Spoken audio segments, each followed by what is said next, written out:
Hello,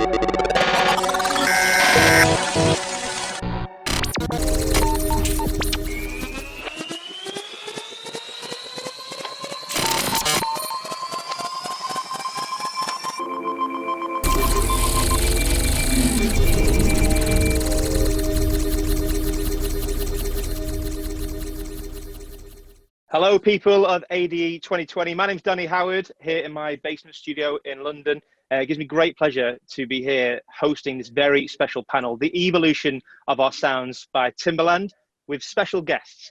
I know these guys need no introduction, but let's say hello anyway. First up, the main man, Timbaland in Miami. What's up? What's up? What's up? How y'all doing? We've got Martin Garrix in Amsterdam. Yo.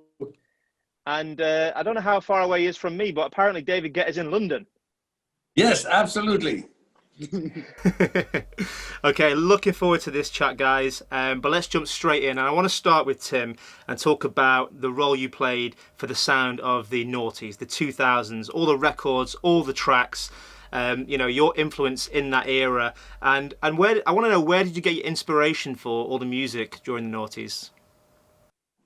I think I got my inspiration just from everything, you know, just from everything that was around me. You know, I was always intrigued by all types of music. I never was one to be just centered on one thing. I just like all types of sound. And I think what kind of inspired my sound for that period of time was like a lot of like Prince, Rick James, Zapp, Queens, David Bowie, Donna Ross, like all like stuff that had funky grooves.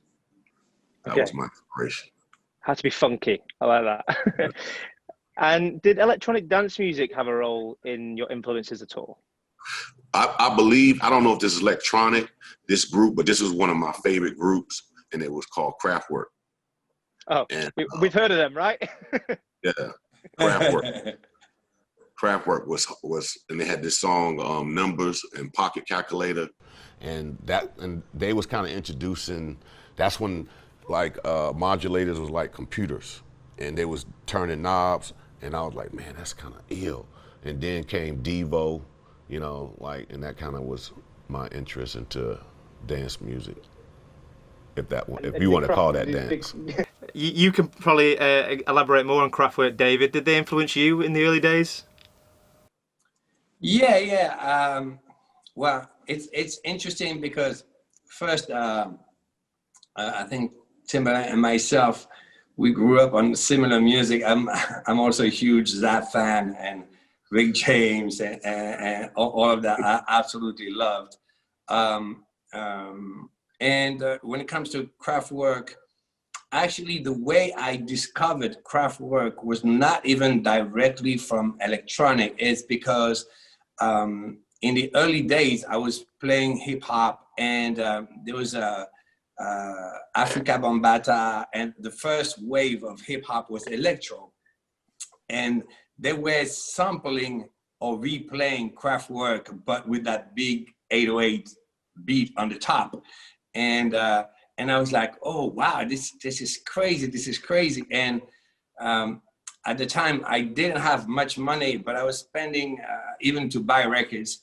But I was spending all my afternoons in record shop, and I would like look at the records and all the credits and study.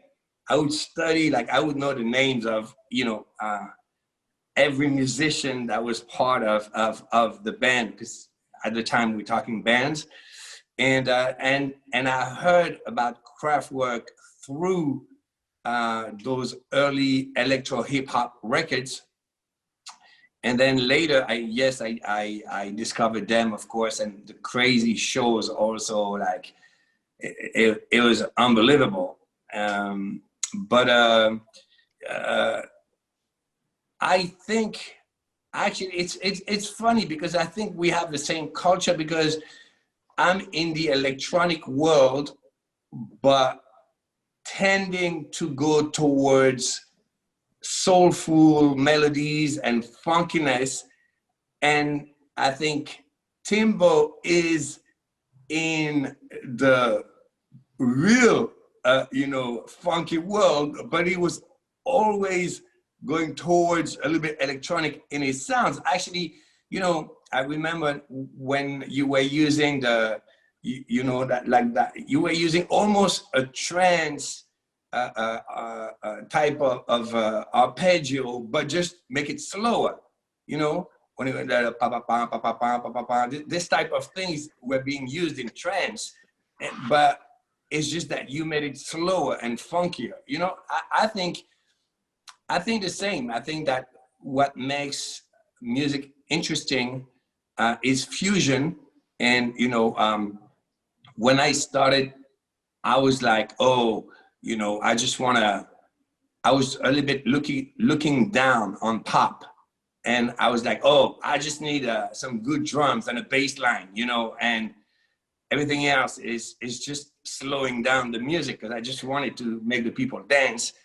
And then later, I've learned kind of by accident, by working with Chris Willis, that was a gospel singer. I've learned about harmony and all of this, and I started to understand that, actually, it's not that easy to make pop music. It's actually the most challenging thing in the world. And I started to listen to different types of music. And when it comes to me, probably the moment where I really crossed over was the moment where I merged two styles, and I was using electronic dance music from Europe with urban melodies from America. And, I think every time, it's very hard to create a sound, but from zero, I don't really believe in that. But every time you manage to combine different styles together when they're not supposed to be combined, you actually create a new sound. And I think Timbaland did that before us, and probably better. Let's bring Martin in. You're the youngest here. I mean, I'm fascinated hearing these guys talk, as I'm sure you are. I grew up listening to these guys. Exactly. We were talking about what they were listening to growing up. But no, how have these two influenced your sound and influenced you as a producer over the years? Well, for me, David, was one of the main guys who introduced me to electronic music, and Timbaland made beat making and production so cool. And I remember, whenever there would be a new song released, and I would analyze the sounds, I would hear Timbo beatboxing, and I was like, it was so much. It was a lot of thoughts in my head, like, oh my God, how did they do this? How did they do that? And I grew up listening to David and Timba, and it's crazy. I'm still very inspired. I got to work with both of them, which have been crazy sessions, very inspiring, and. We'll talk about that very soon. But Tim, David was just saying, he's making it sound very simple, very easy, and then obviously explained it was more complex than actually what you hear. But is it key to keep it simple when you're trying to make a pop hit, or can you make it as complicated as you want? I mean, what's the secret? The secret of making to me a pop hit, I think it changes every generation. I think what was once changes, and I think now today's pop hit versus yesterday's pop hit a little different. I think yesterday's pop hit was you could it was about, and I think it's kind of similar today. It was back then a lot of harmonies, like David's right. It was a lot of harmonies in pop hits, and it was the vocals, because if you think about NSYNC back then, the music could be a little dramatic, but it had to be, music always had to be simple, but it was more about the vocals, the tuning of the artistry, and all those big harmonies. Like, when you listen to old NSYNC stuff, you hear all those big harmonies. And back then, when I started when I got into the pop world, I always wanted to mix in what I loved about the 80s and what I loved about hip hop. So I think my first merge to that world was, I remember telling Nelly, yo, we gotta rap. And then the chorus gotta feel like it's Kraftwerk, Devo, some David Bowie type shit. You know what I'm saying? They gotta feel big. They gotta feel like, keep feeling fascination. They had to feel big. So I said, well, we gotta get the right beat first. So I was telling Danger, I said, man, we gonna change pop. And I said, we gonna change. I said, I done did urban. I said, I gotta change pop, because I said, I got the right artist. And so I told Nelly, we should do a rap song. And she was like, yeah, I always wanted to rap, because she loved, was it with trip hop back then? It was a thing called trip hop or whatever it was called. And she always wanted to rap. So I said, what we're gonna do is go back and forth. There's never been a conversation.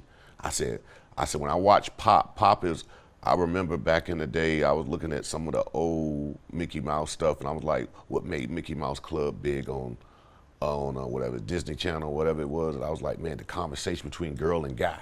So we put that in a song going back and forth, and then we come in big with the chorus, we out of here. And I said, we changed pop. And then after that, it did that. Then I told Justin when it came to Sexy Back, he was like, I'm bringing sexy back. I played the beat, and it was just two little things. Me and Danger did the beat. It was like, bam. The beat was already grooving by itself without that on it. So I was just on the keyboard, bam, bam, because I feel like less is more. Less is very much more. So it's just about finding that right groove. And I always trying to search for that. I always love Queen, Another One Bites the Dust, but I said, how can I make that today? And then I always like, how do you make those four to the floor without being so, how do you make it so where it's not so boring? You know what I'm saying? Because it's just, everybody can do a four to the floor beat. It just, but how do you make it sound interesting? So I had these 808s and these drums, and I was like, boop, and I had these cow, like these little tom, boop, boop, boop, boop, and it had this rhythm, and I was like, ooh.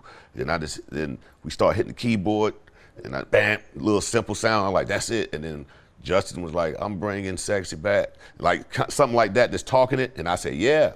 And that was a song, right? So I said, you can't sing on it. You gotta talk it. You gotta talk to the girls. Talk in their ear. Let them know that you about to be the shit. And so people were like, I don't know, it's not singing. I said, man, we changing pop. We gonna give them all the elements, the chords, the feeling, because that's all it's about. It's about a feeling. It's, you know what I'm saying? All these structures back then, I told them, man, we're gonna get rid of the harmonies. We're gonna get back to the swag, because if you listen to David Bowie and Prince and all that shit had swag, everything did, and they were pop artists. So for me, I was just like, yo, I gotta change the structure of that. And I think that we did a great job of doing it. So when I look at a pop hit, I'm always trying to change the structure of what's there and make it the future. Right. I tried to rip off Sexy Back a million times, but I've never managed. It's a special thing. You gotta, the beat gotta drive you without nothing on it. And no, that was beauty. That's the most difficult. Like when you have something that is that simple, but that you can listen for 1 hour, it's genius, but it's impossible to do something the same, because if it's not exactly the same, it sucks. So that's, I swear, I tried. I love this record so much. I was like, I gotta do something that vibe. I tried everything. It's impossible. It's just impossible because, because like, I think music and a lot of my records, like at the beginning, a lot of people would like say, but this is so simple, like when I did I Got a Feeling or records like that, and it was almost like a joke that I was doing, like, bah, bah, bah, bah, but doing something that simple, that is exciting, is very hard. Guess what? That was your Sexy Back. Because I tried to duplicate, I can't duplicate that. So you took the elements of what you heard from me and took it and made it your own. That is the beauty, because everybody follows trend. So everybody was like, okay, this is what we got to go, creators, this way. So you made that song, bang, bang. You made same bang, bang, bang, and you said, It's the same shit. Think about it. Yeah, but I'm just saying, simple is not simple. Not at all. I agree. It takes time. You got to really think about it because it got to be complex but simple. Yeah, because for simple to be exciting, it needs to be perfect elements, and that's the thing. I think we all learn from that. I'm sure, Martin, you agree. You know, like when you need to add too many layers, probably your original idea is not good enough. You know. Whenever I'm in the studio and I'm overthinking about like adding more elements, trying to build it, like it has to, like for me, it's whenever I work on a song, the foundation has to be good. Later I can tweak the sound, I can make it better, but I'm not gonna just add random heads, etc. because I feel like the most magic, or at least that's how I work, gets done in the first half hour, or like maybe the first 10 minutes. It's a momentum, and then later you can polish it, but no, I definitely agree. But I also feel like it's very hard to keep it simple because we're overthinkers. We're trained overthinkers. We're always in the studio like, how can we make this better? How we can do that better? So for me, I noticed also whenever I'm in the studio and I have an idea, I'm always thinking like, fuck. Oh, sorry for the swearing. I'm like, oh, how can I make this better? How can I change this? How can I make it more complicated? But sometimes that's the wrong angle, because Animals was, for me, my biggest club song, and that whole song is based around simplicity. And I had 5 different versions from the drop. I sent the demo as well to David in, I think, 2014. And, I mean, that story's so funny. But it's crazy. I ended up with the most simple drop melody. I skipped all the complicated. I had like one big sauce in it, and the was the first idea that I did. But I was like, nah, it's too simple. Push it to the side. And I tried all these other things, and I ended up coming back to the original. What instantly felt good and was the most simple, but the most, I don't know, it was playful. So simplicity is key. I think we've established that. And David and Tim have been trying to recreate each other's tracks for the last 10, 20 years. So I love that little bit of the conversation. Basically. Let's because talk about what? The formula, and it works. So I try to stay within that formula for a minute, because when you find a perfect chemistry of sounds, that's like the beauty, because it's like for us as creators, it's just ear candy when you find that perfect snare, that perfect kick, and that perfect and then you want to add more, but that's it. You did it. The job is done. You found the perfect marriage of everything. Is there any such thing as a perfect kick? I think for each song there is a perfect kick. For each individual song there's a different kick, or sometimes you can use the same kick but then different sub under it. I tell you, because I was not good enough, but like 10 years ago, I was using always one kick and one bass sound, because it's true. The most difficult thing is to find the good kick bass.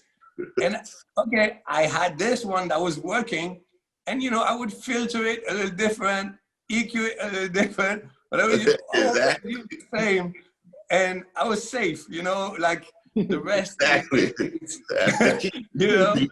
And that was my trick. And now that I'm trying to use more elements, I'm more confused. Exactly. If it ain't broke. Let's talk about studio gear. Tim, what studio gear were you using back in the day, in the early days, and how has that changed to now? Wow. So back in the day, we used tape machines. I don't know if Martin might know about tape machines. I came at the intel. We came at the intel of it though. But at least I got the experience, tapes, because I came in the era when it was tapes, and then it went over to Pro Tools. But it was people using both at the same time. But for me, I had to rent an ASR-10, which is like a hardware keyboard, and I did all of my hits on that keyboard, all the way up into about 2006, about 8 or 10, something like that. Back then it was like a lot of hardware, you know, to find, you know, you had to go to the music store and buy the latest keyboard and do this and, you know, to find sounds. And then it went over to computers. And then when computers came in the mix, it was like, for me, it was like the transition, like to say digital from analog, from a warm sound to a digital sound, like training your ear, cause it's like it's like, you know, David can I think he can vouch for this. It's like when stuff changes, you was part of the change all the way up to it change on you. You know what I'm saying? When it changes on you, your ears you just start to hear different because you're so used to mixing from this way to now it's gear where the frequency level has went up. And how I started noticing that was through the phones. And I'm like, damn, songs sound different. And I know I started listening to my old music from when analog was out. Yeah, it hit, but it's something about digital that makes it where you have this thing where you can put a limiter where you can boost it up and it just don't, if you know how to do it right, it won't clip. So I think the sound versus back then and versus today is, I would call it, back then it was called working harder. Today it's called working smarter. Because, you know, I used to work with a lot of people and they used to complain about, say if Martin came in the room, he playing the keyboards on he playing a synth on the computer. To an old school guy or a guy who's a musician who used to hardware, he's looking at Martin, like, yo, that ain't music. And I'm like, and I have to look back at him and be like, he's playing a piano. If you close it's the same sound. What's the difference? It's no difference when you putting your hands on it and him drawing it on he clicking on with numbers. That's called evolution of music. And so for me, it was all about just training my ear to understand digital versus analog. So, and I knew I was a guy of change. So for me, it was like, it was cool to learn because I'm always trying to learn. I was ready for the evolve. And when I saw Martin and I watched, I don't know if you ever seen Martin work in the studio, like that guy's a genius. When it comes to him placing that shit, sorry for cursing, placing that on the Fruity Loops, I'm like, yo, he's moving like how me and David probably would move if we was on our analog MP3s and he'd be moving that thing. I'm like. But remember, because I think at the end of the day, it comes to melodies, and every time I saw Martin in the studio, he would come with amazing melodies that he would sing before drawing the notes. So, you know, if you're gonna draw the notes, play the notes with a guitar, with a synth, with a piano, or draw them on a computer, what matters is the melody that you have in your head. And like Martin is a little melody genius, and so it doesn't really matter, I think, how you write it, you know, and Exactly. it's what you're saying. It's you're making music, and the rest is just a tool. Even though I think that if we look at history, every time there was a technical evolution, was the time that there was a new music style. I think music trends are actually, because the chords, the melodies, I mean, there's not that many chord progression that we can make, but you know, the sounds and the techniques, this is what changes everything. And you know, if one day they wouldn't create the electric guitar, probably there would be no rock and roll. You know, and probably if they wouldn't create a sampler, maybe hip hop would never be what it became. And if there was no computers, probably EDM would not have been what it is. I really think you know, some gear changed completely music because there was an innovation that inspired musician to do certain melodies because they heard that new sound. Also inspired, I think. For me, it's the same thing as you like. For example, you discover a new instrument or a new synthesizer or a new plugin. I get so I think what you just said, I fully agree with it, because whenever I hear a new sound or something that I haven't heard before, I get inspired. If I hear a piano sound, like I've heard so many times a piano, and I would start a lot of songs on the piano or on the guitar, but whenever I hear like a weird, unique, new, fresh sound, it gets me excited and like, wow, what is this? And I feel like in that excitement, you rediscover yourself in a way, or you challenge yourself to try something new, to try something different. And I think that's when you make music that will go further than what you've done before. Martin, did you learn how to play piano and guitar after you learned how to produce on a DAW? No, I started playing the flamenco, Spanish guitar, when I was like 5 or 6, and I actually write a lot on the guitar, but for me, I started piano lessons, I think half a year ago, but for me, whenever I write on the guitar, it's not that I have a MIDI keyboard and it's MIDI in the computer. So whenever I had a chord progression on the guitar or in my head, I would draw it. Like I see it as it's almost like it's in the piano roll. It's almost like a painting or like a. So for me, that was the way how I started producing. It started with me listening to these guys being like, "What the? How did they do that?" That's wow. And it inspired me to try to do that type of style as well. Like and also David's stuff. I remember hearing "Love Is Gone," and I was analyzing the simplicity but complex at the same time. That drop is so simple. It's like sex. Actually, it's like sexy back simple, like bum bum bum. Yeah, but that's I think it goes like this for the entire record. Yeah, but that for me, like for me, what was really fun, and also I learned a lot from it. I was not even making songs the same style. I was literally remaking those songs to try to figure out how certain sounds were made. I would remake Daft Punk from Daft Punk without using samples, but only using synths, like program the kick drum, but I think because of that, I learned so much. And back to the guitar, I would write on the guitar, but then I would end up drawing the melodies because I cannot put MIDI from a guitar in the computer. So what is your studio setup as it is, Martin? I can show you. Okay. Great views. So this is the studio. I hope it looks like a... Nice. So I have a MIDI keyboard for use, and then I have one computer where I do my main stuff on. Like this is the production computer, and this one is the Pro Tools computer because I work in FL Studio, and then I do the vocal and recording from guitars, etc. I use Pro Tools because I love. I love how quick and how you can comp and make stuff sound good quick.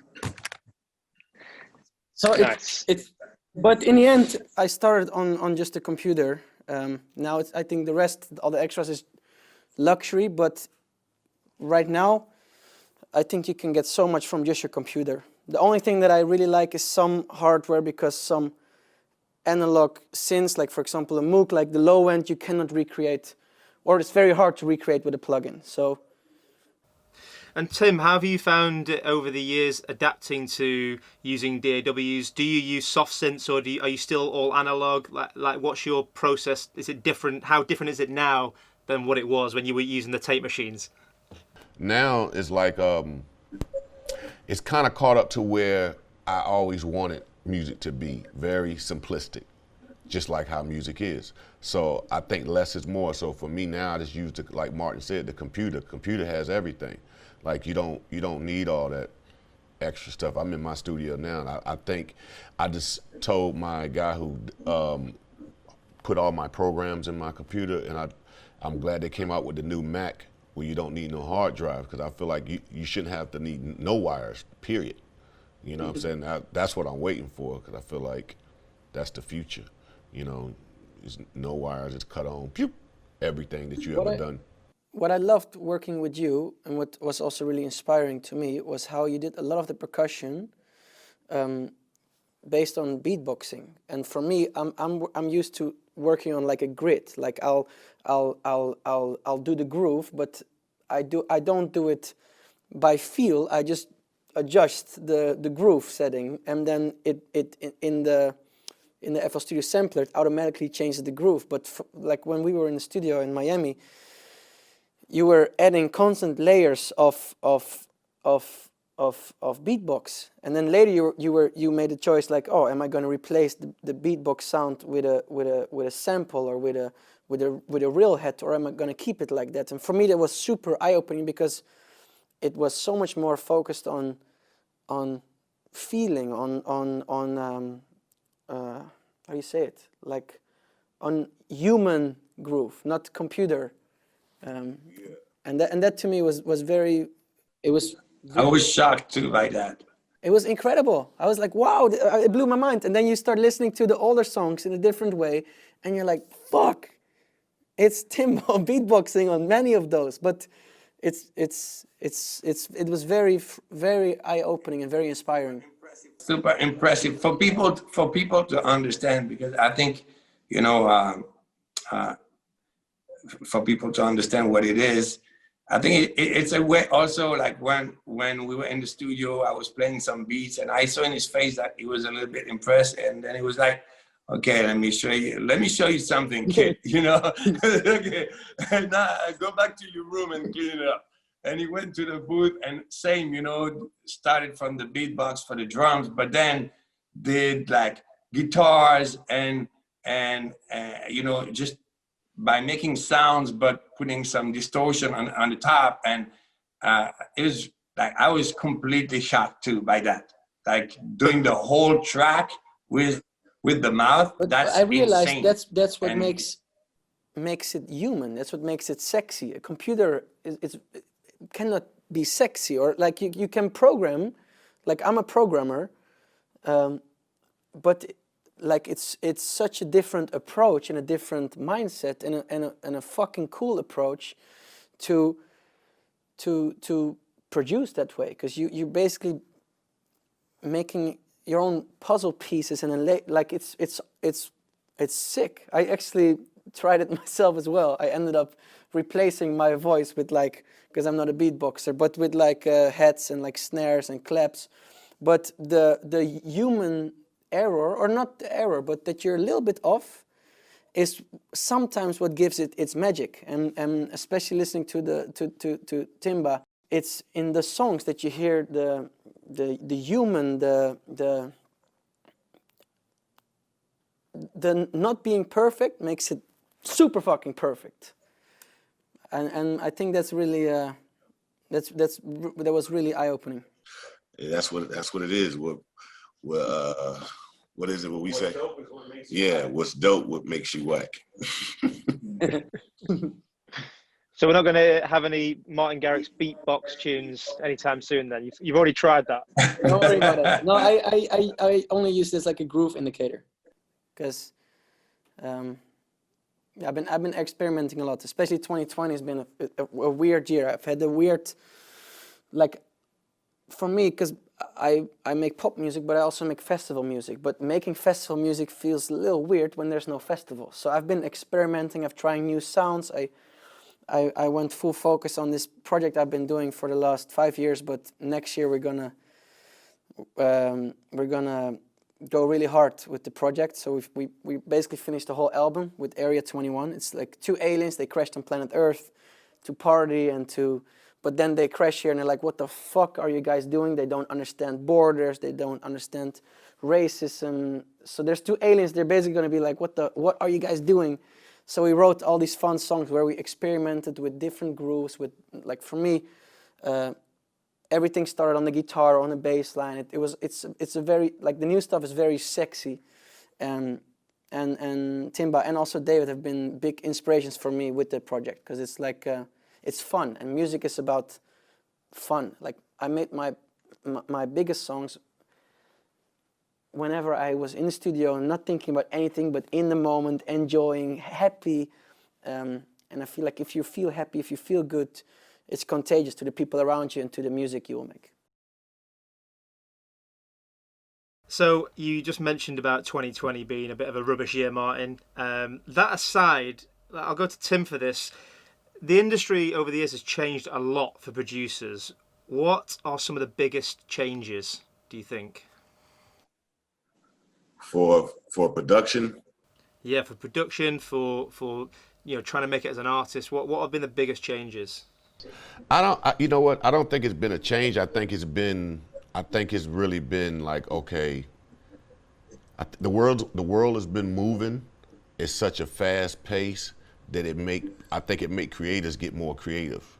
I think 2020, I feel like we was already doing music by sending anyway, but I think the way it's changed now is like I can work with Martin, he have his keyboard, I can have my shit, I can work with Dave, we can do a song right now, and let's do it. You get what I'm saying? And it makes you be more creative, because like he's in his element, David's in his element, he can walk away, he can do things, and then you can get it right.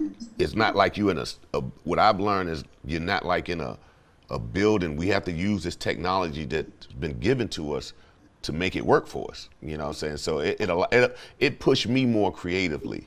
It kind of like, even though the world stopped, because if I told you, yo, what if the world just stopped? What would you do? It's the same way how I approach music. What if you couldn't buy no equipment? How would you make music? And I said, that's what made me start doing stuff with my mouth and start, okay, I got to get all this energy that's in me out. So it's the same way with technology today. And I feel like for producers, this is a way to create a new sound. I felt like it was a way for me to really dial in on what I have, because the computer is a powerful tool. There's so much in here. So I just started to play with my Ableton and learn new tricks and started really just dial it in. So I don't know about for other creators, but for the most creators that I talk to, it's been a dial in moment in creating different elements and reinventing themselves. Yeah, and David, would you say the same about, especially the past year? I was going to say, how's the industry evolved, but I'm not sure if evolved is the right word for this year. But what have you been doing with your time, and is there any new things that you've done that you wouldn't normally do? Sleep. Well, Yeah, apart from sleep. The main thing is touring is exhausting, traveling is exhausting. And to be honest, the fact that I could be every day in the same place has really been amazing on a creative level. Also, like I had questions because I started this sound called Future Rave, and I was very excited about it. And it's festival music, and Martin was saying, yeah, okay, but there's no festivals. What are we doing then? And I still decided to put an EP out for the fans, even though I know it cannot be pushed by the DJs because DJs are not playing, but I still did it out of passion and yeah, for the fans. And I'm super happy about this, but I've been feeling super, super creative just because of focusing on music, because we are with success, and I'm sure Martin can relate to that too.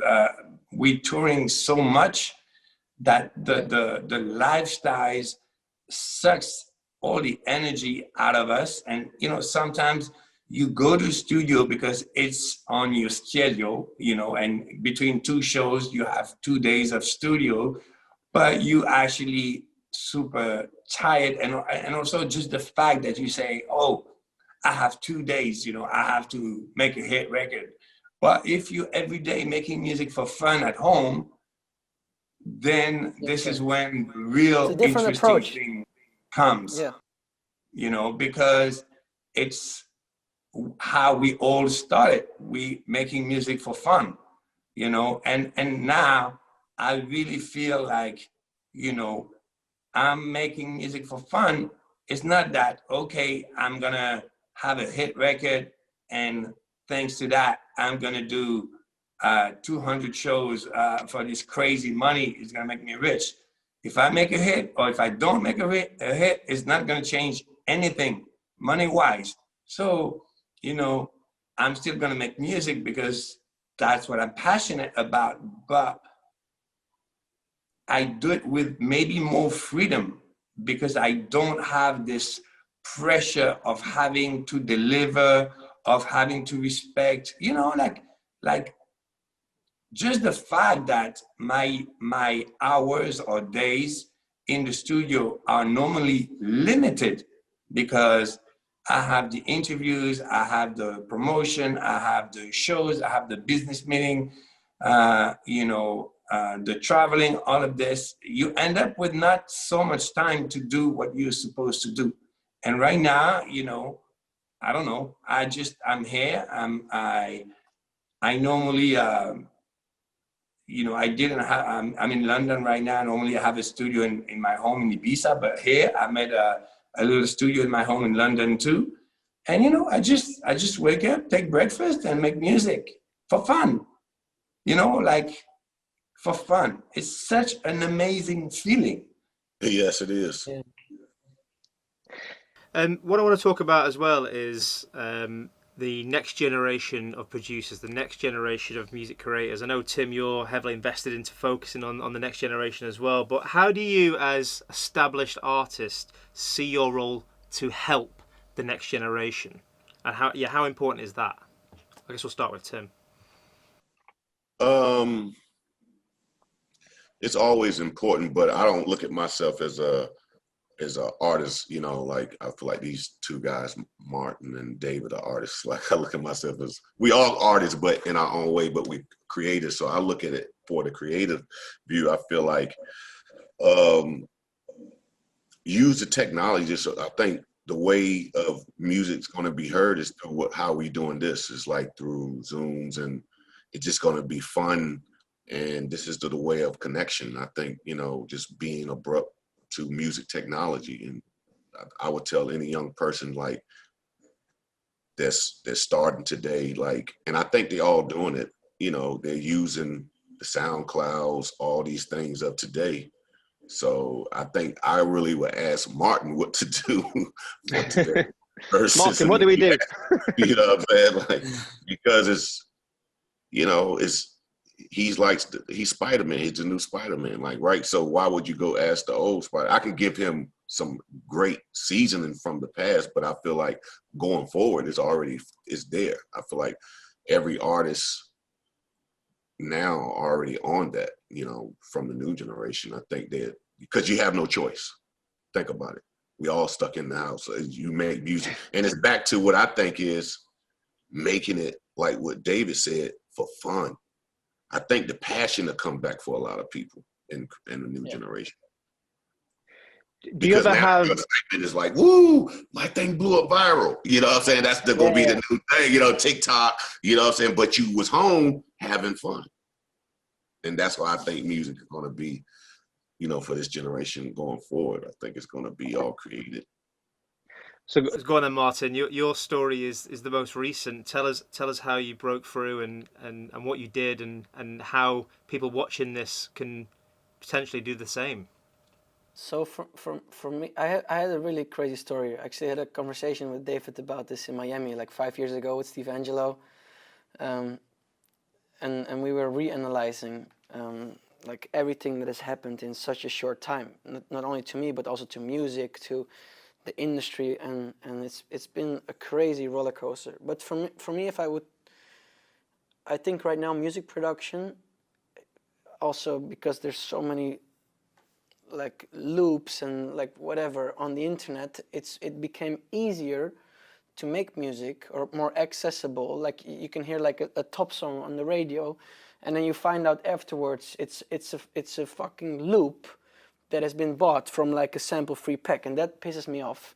But because stuff like that happens, I think right now, and what I also say to the people that I work with or who are signed to my label, I'm like, there's so much of the same. The only way you're gonna stand out, because now everybody makes music, everybody's a DJ. The only way you're gonna stand out is if you're unique, and if you have the right intention, if you have fun making it. Like I started making music, and I would run from my school to like back to my house with two of my friends. I would record their voice, chop it up, make it into like a sample, like and put like drums to it, or make chords out of a note that my friend sung, or he would say like a stupid, like terrible lyric, and I would make a song around it. But I think the fun and the spontaneity, is it the right word? Spontaneity? Like I feel like that's when you capture the magic. If you don't think too much, if you just do what feels good. I've had studio days, especially right after Animals, I was only thinking like, oh, to make something like Animals, and it was eating me in the head. I was like, because I limited my own creativity, because I was only thinking like, I have to make something like that. And I was stressed. I was thinking to myself like, fuck. I literally had studio nights where I would, because I made Animals when I was 15. I would be, after, like I would have interviews, people would go to me like, man, this song's crazy, he wants to follow up, and I was like, no idea. And then I would recreate the exact same setting, like what I did right before, everything. I would recreate the same setting by going into the studio a different night, exact same time, hoping, because it was in my head. I was like, maybe that's how I did it, or like, but the whole creative spontaneous thing was away, and it caused me stress. And then the last few years I really realized is when you don't think about what you should make or what people want you to make, is when you make your most spontaneous, your most exciting, your most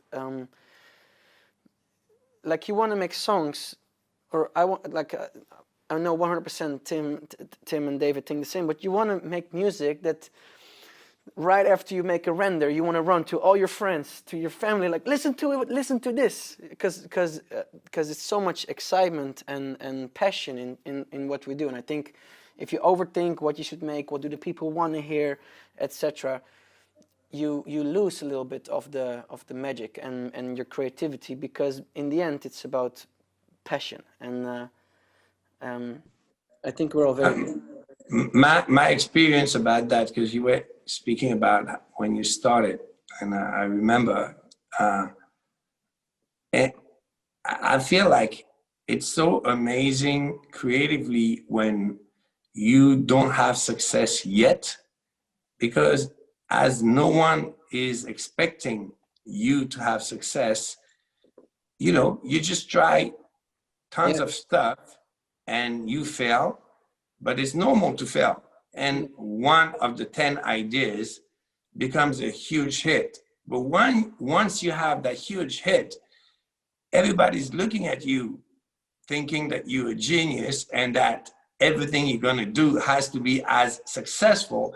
And then you start to stress because they don't know that that was just one good idea out of 10 shit ideas. But now everybody's expecting you to be a genius every time you do something. And that's like a huge pressure. I feel like, the more I grow up in my career, the more I grew up in my career, the more pressure I started to put on myself to have hits. And that's why in the last years, I was just like, I'm just gonna make club music because that it doesn't matter. I don't need to be on the radio. There's so much less pressure, you know, and going from the foundation of being like, okay, I'm gonna make records that just want to make me and my friend dance, and it doesn't matter if they're on the radio, it doesn't matter if they're number one on Spotify. Thinking like this for a minute really got me back to feeling inspired even for pop music. Because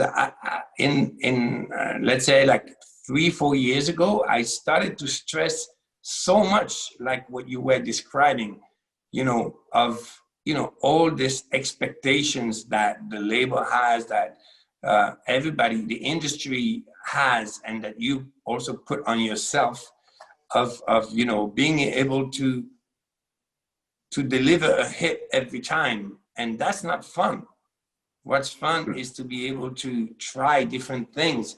And sometimes it's big and sometimes it's not. And that's okay. Yeah. It's funny when you mention the club tunes that you made, David. Is that for the Jack Back project that you did? The Jack Back, or lately I've done this project with my friend Morten, and it's called Future Rave. And this is really big in our community right now. And this was just me making records that I wanted to play as a DJ, you know.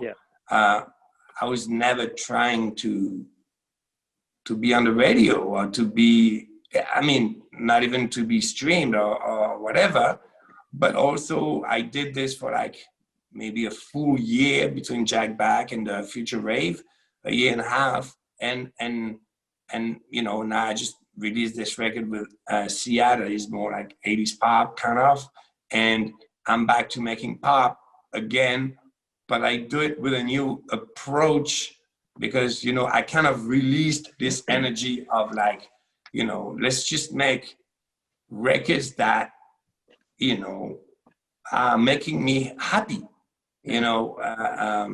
But what Martin was describing of the pressure that we put on ourselves to reproduce a success we had, I think I feel like the biggest enemy is our own brain, because we're overthinking. Exactly. It's funny you say you didn't want the club tunes on the radio, but I still play them on the radio for you, David. David, Thank you. I remember David and I did a show in Amsterdam last year. I also tried Tim to come to the show. Like we were in Miami. It's like, man, come to Amsterdam. It's gonna be crazy. And then David came and we played it back to back, and he played me one of the unreleased songs with Morten. And I get goosebumps thinking about it. It, like, the whole crowd, all the lights went up, and it was this female vocal, and I don't know. Take It to Heaven, maybe. I have the video on my phone. Like I remember you played it, and it was one of the first times you played it, and I was next to David, and I look at the CDJ. I'm like, what's this song? And he was like, and my new project. and you know what I realized? What I realized is that I think the three of us here, we had at some point, what's the biggest privilege? It's to have a cultural impact. And I realized that this is what makes me the happiest. And it doesn't matter if it's a cultural impact because you have like a #1 hit on the radio, or if it's a cultural impact because you have a new sound in maybe for us, you know, electronic music, or maybe some credible street hip hop that everybody's excited about. But, you know, standing for something that matters and having an impact on music is what makes me the happiest. You know, probably happier than to have a #3 that is, you know, redoing something that has been done by myself or somebody else. Tim, have you ever felt the pressure with all these successful albums and records you put out? Have you ever felt the pressure in the studio like these guys are talking about, and how do you deal with that to follow up?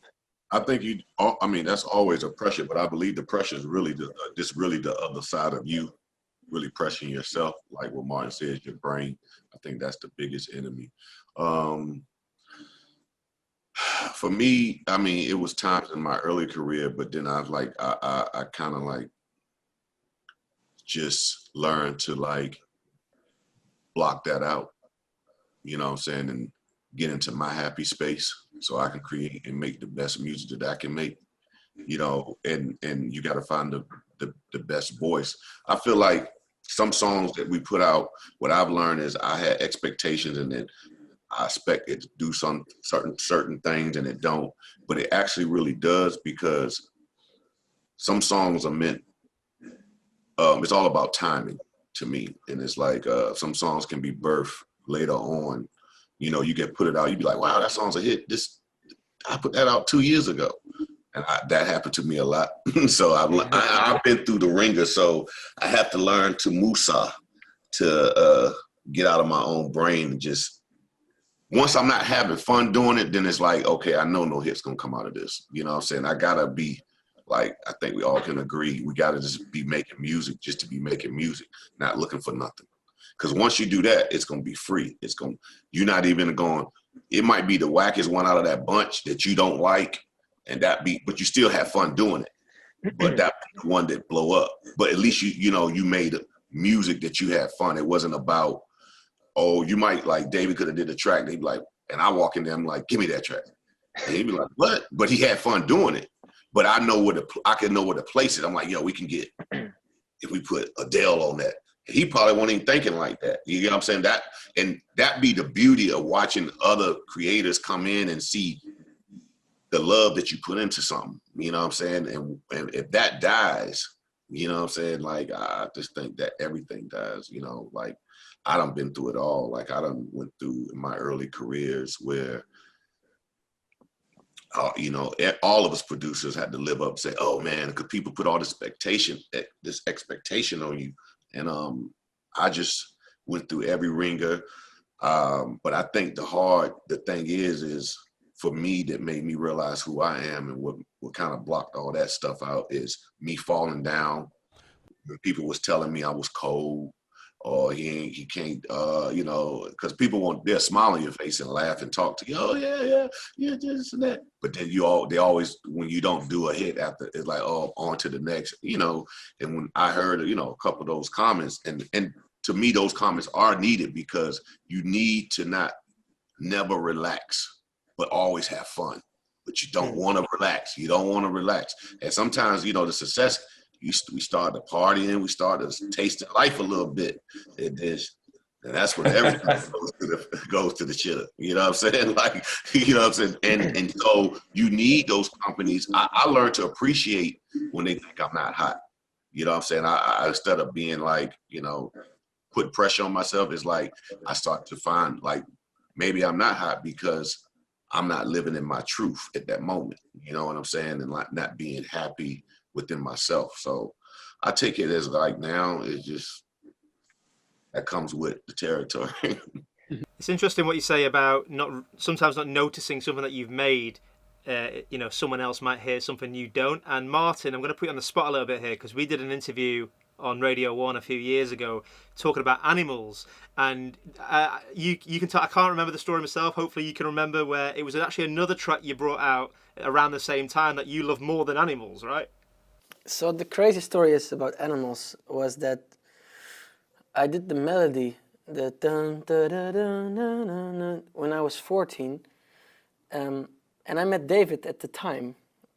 I met David 10 years ago, and I sent him I spammed him. I sent him a bunch of ideas, but one of those was the chords from Animals. And then I kind of forgot about it. I sent David like 30 songs a week, so I can understand why he was like, this kid. But I missed it. Shame on me. No. I missed it too, because so I made that melody, and then I was like, oh, cool. But I make a lot of melodies. Like I will do a day and then I'll end up with like 10 new chord progressions, melodies. And then I had a new production computer when I was 16, and I was like, you know what? Let me scroll through some old ideas. And I listened to, I think, 50 melodies, chord progressions that I did on my old production computer, my first production computer. And that night I'm in my bed, and I'm having like ding ding ding ding ding ding. I'm like, wow, that's catchy. And it was one of the ideas that I listened to earlier today, but that I forgot about for like 2 years. And then I was like, you know what? I'm gonna try something with it. And then I did the drop. And then right at the time, I did another song, which was a remix for. So it was a remix I did for Midnight Sun by Roy Gates. And I loved progressive house. Like I love I'm all about melodies and chords that with the coloring that make you feel something, that make you feel good, that make you feel like you can rule the world,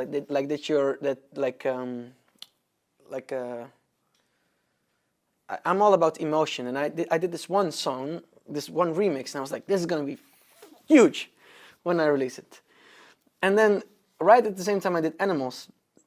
And I was like, oh, cool, another club song, like a DJ song, because I was making songs for the clubs. Like whenever David would play a song of mine, I would look up videos on YouTube, being like, oh my God, like get excited, go back in the studio, work more, work harder. And I did this song, Animals, and I was like, oh, cool, that's fun. And then we send out the DJ mail out, and every single DJ, from Calvin Harris to Diplo to David to Chesto to like everybody started playing it, and I remember being in the crowd at festivals where David was playing, and I would hear the intro being mixed in, and with my friends being in the crowd, getting goosebumps everywhere, losing my mind that the DJs played it, and then suddenly it jumped on to the bigger audience, the fans, and they were like, who made this song? Who is this guy? Who is this Garrix dude? What? But the fun thing is, I thought the Stella remix was going to get bigger before they were. But like getting back to what Tim said, like you never know. You can have in your head like overthinking. You can have in your head exactly planned, scheduled out what song is going to be big, what song is going to be the radio song, what song is going to be the in-between song, and then you release it and everything changes. And I think we all learned from that you can control how the song sounds, but you cannot control how the audience will perceive it, because it's about timing. It's about it's so many different elements and things that have to fall in the right line for it to make sense. But for me, it was the start of this crazy roller coaster that has only just now stopped because of Corona. I just love that you were in the crowd when David was playing your music, and now you're like best friends. It's crazy. we talk. It's amazing. We have got 10 minutes left. Just quickly before we go back to Tim, Martin, let's talk about your label, Stampede Records, right? That's how you say it. Stamped. Sorry, Stamped Records. It's because there's no vowels in it. I don't know how to say it. Yeah, talk about the label. What makes your label stand out from all the other labels that are out there at the moment? What did you want to achieve by starting an imprint? For me, I listen to the radio, and I get frustrated sometimes with some songs that are being played, or with like the level that music is at right now. And there's so many producers that inspire me, that I'm a huge fan of myself, that in my eyes don't get the attention that I think they deserve. So my team and I were like, you know what? Let's start this platform where we can help guide. Help grow, though, like give those artists a platform, because there's so many genius people out there in my eyes that don't get the recognition they deserve. So for me, I want to use my network, my platform, my studios. We built a compound with 9 studios in Amsterdam that they can just use, because I love creators, and I think it's such a beautiful thing to create something out of nothing, and the fact that you can touch people, help people with it, I think it's great. And with Stamped Records, I try to like find people who inspire me, who I'm a fan of myself, who I put myself on the playlist, and it feels like one big family. And I think Tim has something similar with the Beat Club. Like you wanna create this platform that you help people grow, and you want to educate people. You want to like I make so many songs that I don't use for myself. Like I'll give them to stamped artists. Like, hey man, I have this top line that I wrote, these lyrics, but Garrix release wise, my schedule is full. Use it, or I have these chords, and I just love being creative, and I love working with like-minded people who have the same passion, the same hobby, the same love for music. And also the team who's behind the label, we're all nerds, and I think that's what brings us together. We're geeks who love music and who get excited and happy with sharing the love for music. Amazing, love that. And you mentioned Beat Club, which is a perfect segue into Timbaland to talk about Beat Club, which I had a look around last night. It looks incredible. Just tell everyone a bit more about it, and also what you're wanting to accomplish with this platform. I feel like, I always, going into the new world of production, it all started like kids. I come in a world where I go in the studio with the artist, right? And so in 18, 19 or 17, I noticed that everybody was saying, send a pack, send a pack, send a pack, send a pack, send a pack. I'm like, what's a pack? So then, what I'm saying, like, that was new for me. That was a new lingo. So I'm so used to creating the music on the spot. And then, so I was like, wait a minute, so y'all just send off, like, y'all make it and send it off and the artist will pick it, okay. So what I saw was the devalue of creators not really being, like they wasn't getting like the proper due. You know what I'm saying? I feel like that's not how I done it. So when they hear my stories about me going in the studio with other people, and they was like, man, I wish we could work with, the artists. So that was the first idea for Beat Club, is like, hey man, I want to put value on these producers. And it all started from that. I'm like, I feel like I come from an era where before you walked in the studio, you got paid a front end. Now we come to an era where you just send it out, which is great because we love to create. But I feel like I was telling, I said, well, let's try to create something that's fun and create a platform where as you create, because creators will be synced in so much and not knowing that our light bills got to be paid, or not knowing this bill got to be paid because we love music. So, but at the same time, I want to educate them on business that I wasn't educated on. A lot of, kids get stuff stolen, and I know it's a lot of samples, the new record store is kids making samples. They don't know what that, you can ask a lot of them, like 13, and be like, I just heard it. They can't tell you where it's from. So I always wanted to put value on the creator and come up with fun ways to say, okay, look, if you're gonna send out a pack, at least charge, $100, $200, like keep you going, because you gotta buy equipment and you gotta buy this hardware, software, all these things. I just want to make a place where educators are getting, like creators are getting their just due as a value, as of what they create, and a place where they can network. And it's like having like my own beat store. Like I can have Martin Garrix beats. I'm like, oh damn, because I like listening to just beats sometimes without vocals. I love listening to just beats without vocals, because I feel like the beat is the vocal. It makes you want to go get that person. And I want to create a platform where all the greatest producers, all the greatest top liners, not only are you selling it, you leasing it, because we live in a different world where people lease beats, they buy beats. It's a lot. We live in a world of independency now. A lot of independent artists, because we have streaming. So some people, it could be an artist streaming 1 billion streams that we don't even know about, but they're independent and they start to blow up. Like for a prime example, like an NBA young boy. You know what I'm saying? Like he's big, he's blowing up. He's that guy in the hip hop world, right? So these guys, you got these creators that are doing this, that he's getting beats from, or he's going to YouTube or all these places grabbing beats and they're putting their songs out. I want to be the place where you go for the best production. You're going to find the best production in the world. You know what I'm saying? I'm building a team, you know, like I have Scott Storch, Mike Will, a lot of people on board, and of course get these guys on board beside me.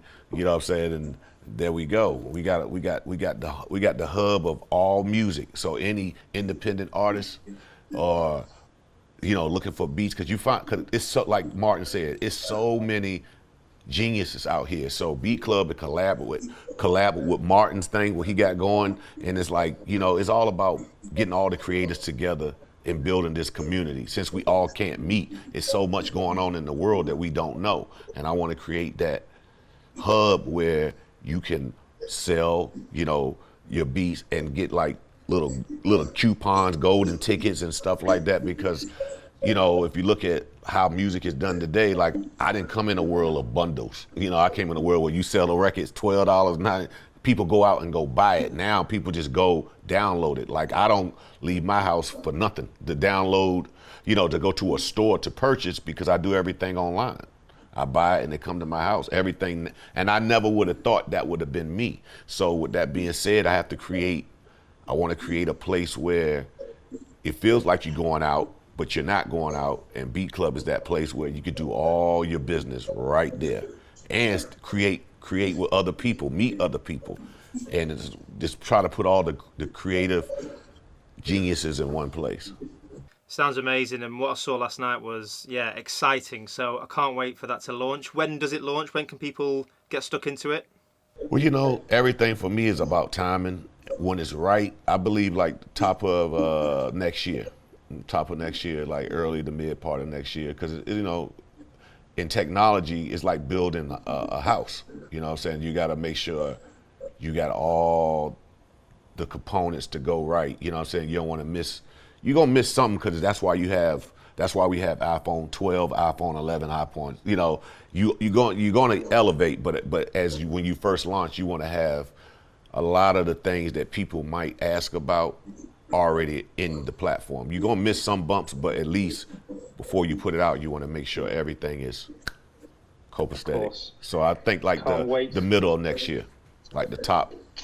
Beat Club by Timbaland coming soon. Martin, I know you got to go shortly, but before we wrap this up, you talked about being in the studio with Timbaland and learning how to, you know, change up your grooves and the beatboxing and everything. Tim, did you learn anything off working with Martin, such a young producer, and obviously you've been in the game for years? What did you learn? Of course, like Martin was doing stuff like, I'm like, yo, I'm sitting over him on his FL, because I have Ableton, so I don't have FL. So I'm like, how the hell you? And so it made me just go ask somebody. So I asked my guy to come over. I said, put FL on my Ableton, because they got the new FL plugin. So I'm like, I need that, because I saw Martin do something on his thing. I said, what, you know? So I like I think I had a video camera there, so I had somebody so I could see it, so I could like learn how to like move, just dial in, because I think it's so cool how he creates and how he just puts it, how he used it, even though he think it's maybe computer grid, but he still has a human form of how he sees it. So it still makes the computer feels like it's human. Like we, that's a human, that's how I would do it with my mouth. So he created, if you play it back, it feels like, I mean, I have a different texture, but he gave it that thing. You know what I'm saying? That human touch on a computer, on software. So for me, I learned a lot. Just like you can make software feel humanly. You just got to dial in and take the time and move, adjust, tweak, move, this, that. And what I learned from him is he dials in. When he dials in, his patience. And I said, dang, I got to get more just concentration and looking at because you can make everything be to what your brain is thinking. You just got to learn. It made me learn math a little bit. You know, I'm like, okay, you move this percentage left, -3, delay time to the 0. You know what I'm saying? I'm like, oh, okay, this is pretty cool. You know, so I learned that, you know, watching Martin, man, he's amazing. I learned a lot from David too. Sure. Like David kicks, when I hear his kicks, I'm like, damn, how he get his kicks? His kicks sound lower. You know what I'm saying? Same kick for the last 20 years, remember? Yeah, but I feel like he tweaked it different every time. Like, you know, because when you use the same palette, you want to say, let me add a little salt, or let me take it off. And, you know, I can hear it each time, each song, each hit David made. I'm like, damn, why that kick sound harder than the last kick? You know what I'm saying? Like, I just, and, you know, for that, I just like, okay, he just gave me, he let me know that you can, because I always get in my head where I got to change up my kick, so I got to change up this. But when I listen to his music, I'm like, no, I'm going to keep the same kick. It works. Let me know it works. Amazing. This has been incredible, so inspiring and so entertaining, and I'm sure we could continue talking for hours. Maybe we'll do a part 2 another time. I would love that. We gotta go. Tim, David, Martin, thank you so much. It's been a pleasure. Thank y'all. Thank See you guys. so much. It was great seeing Okay, y'all. panel picture, group picture. We got it. Cheers, guys. Guys, All stay right. safe. Can't wait to see you guys in real life again. Yeah, man. Cheers. Same. It was beautiful. Thank you so much, guys.